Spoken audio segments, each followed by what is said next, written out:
তোমরা কি কখনো শুনেছো ব্যবসা প্রতিষ্ঠান ভেদে হিসাব সমীকরণ ভিন্ন ভিন্ন হয়ে থাকে?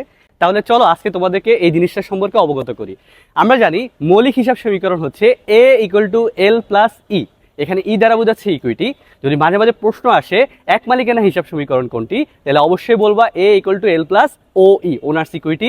যদি বলে অংশীদার হিসাব সমীকরণ কোনটি, তাহলে অবশ্যই অ্যান্সার দিবা এ ইকুয়াল টু এল প্লাস পিই অর্থাৎ পার্টনার্স ইকুইটি। যদি বলে কোম্পানির ক্ষেত্রে হিসাব সমীকরণ কোনটি, তাহলে হবে A equal to L plus SE অর্থাৎ স্টক ইকুইটি।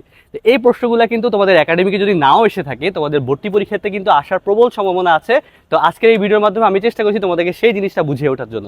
তোমরা যদি এভাবে ইন্টারেস্টিং ভাবে হিসাব বিজ্ঞান শিখতে চাও, যদি তুমি অ্যাডমিশন লেভেলের শিক্ষার্থী হও, তাহলে আমাদের ঢাবি গণিত সপ্তমূরণ ব্যাচ 4.0-তে যুক্ত হতে হবে। সেখানে কিন্তু আমরা তোমাদেরকে অ্যাডমিশনের সম্পূর্ণ প্রিপারেশনটা তোমাদেরকে কমপ্লিট করাই দিব।